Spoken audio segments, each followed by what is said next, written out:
सर्व बांधकाम कामगारांसाठी एक महत्त्वाची बातमी आहे, खुशखबर आहे. जर तुम्ही ती व्हिडिओ शेवटपर्यंत पाहिला तरच ती कळणार आहे. तुमच्या थंबनेलवरती टायटल लिहिलेलं आहे ते तुम्ही वाचलं असेल आणि म्हणूनच व्हिडिओवरती क्लिक केलेलं आहे. तर भरपूर जणांनी बांधकाम योजनेची जी स्कॉलरशिपचा फॉर्म आहे तो भरलेला आहे, परंतु त्यांना अजूनही स्कॉलरशिप आलेली नाही. काही जणांना आलेली आहे, काहीचं रिन्यू करून दुसरी स्कॉलरशिप आहे, काहीचं पेंडिंगमध्ये आहे, काहीचं ॲप्रूव्हल झाले पण आली नाही. संपूर्ण माहिती या व्हिडिओमध्ये सांगणार आहे. त्याआधी चॅनलवर नाही नसेल तर चॅनलला सबस्क्राईब करायचे, जेणेकरून तुमच्यापर्यंत अशाच नवनवीन व्हिडिओच्या अपडेट्स येत राहतील फ्रीमध्ये. त्यामुळे आत्ता जायचं खाली लाल कलरचं सबस्क्राईब बटन आहे, लगेच दाबायचं आहे, जेणेकरून तुमचा फायदा होणार आहे. व्हिडिओला लाईक करायचं आणि कमेंट करायची की तुम्हाला स्कॉलरशिप आली आहे का नाही.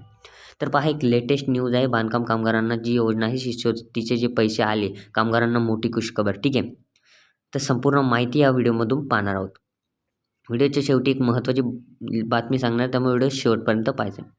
तर पहा, बांधकाम कामगारांना स्कॉलरशिप अर्ज मंजूर. ठीक आहे, तर कोणाकोणाचे झालेले आहेत, तर ज्यांनी अर्ज हे मार्च एंडच्या आधी भरलेले आहेत, ठीक आहे, त्यांचे मंजूर झालेले आहे.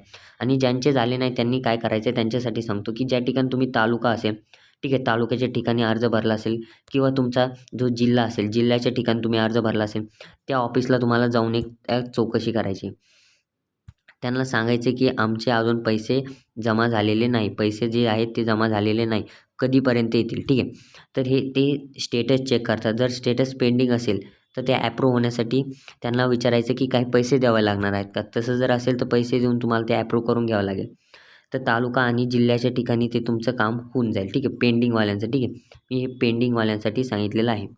आता त्याचबरोबर ज्यांचं ॲप्रूव्ह झालं आणि त्यांना पैसे आलेले नाहीत, त्यांच्यासाठी त्यांनी देखील ही चौकशी करायची आहे की का पैसे आलेले नाही. ठीक आहे, तर सगळ्यात पहिले त्यांचं DBT लिंक आहे का, आधारला लिंक आहे का, ही संपूर्ण माहिती चेक करायची आहे. ठीक आहे, त्याचबरोबर तुमचा अकाउंट नंबर जो आहे तो पालकांचा तो बरोबर आहे का, हे देखील चेक करायचं आहे. ठीक आहे, नाहीतर काहीला क्युरी येतात, काही क्युरीज येतात, त्या क्युरीज तुम्हाला दुरुस्त करून द्याव्या लागतात.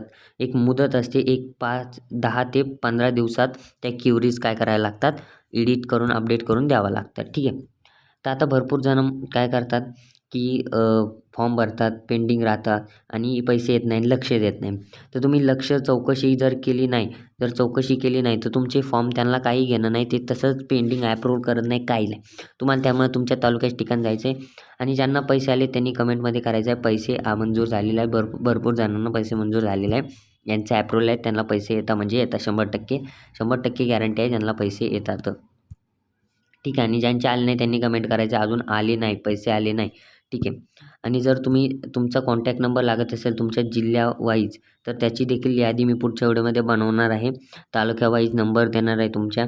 त्या ठिकाणी जे बांधकाम कामगारांचे फॉर्म भरतात स्कॉलरशिपचे, त्यांना तुम्ही कॉल करून कॉन्टॅक्ट करू शकता, किंवा तुम्ही ज्यांच्याकडून फॉर्म भरला आहे त्यांना देखील जाऊ शकता. ठीक आहे, आणि त्याचबरोबर तुम्हाला काय करायचं, आपल्या चॅनलला सबस्क्राईब करायचं, जेणेकरून अशाच नवनवीन अपडेट मिळत राहतात. ठीक आहे, आता बऱ्याच जणांचा प्रश्न असतो की स्कॉलरशिपचा फॉर्म जो आहे तो भरला आहे, पण स्कॉलरशिपची ॲप्रूव्हल झाले आणि स्कॉलरशिप आली आहे, तर रिन्यू करायची गरजेचं असतं का. हां, ठीक आहे, रिन्यू करणं गरजेचं असतं, कारण की रिन्यू केलं तर तुम्हाला परत स्कॉलरशिप भेटते. ठीक आहे, परत स्कॉलरशिपसाठी रिन्यूचं प्रोसेस असते. काहीला माहीत नाही त्यांच्यासाठी सांगितलं, ज्यांना माहिती त्यांच्यासाठी नाही सांगितलं. ठीक आहे, तर पहा, ज्यांना आली नाही त्यांनी काय करायचं आहे, तर तुमच्या तालुक्याच्या ठिकाणी किंवा जिल्ह्याच्या ठिकाणी भेट द्यायची आहे आणि त्या ठिकाणी बांधकाम कामगार ऑफिसला विचारायचं आहे की आमचे पैसे आधार नंबर सांगून का आले नाही.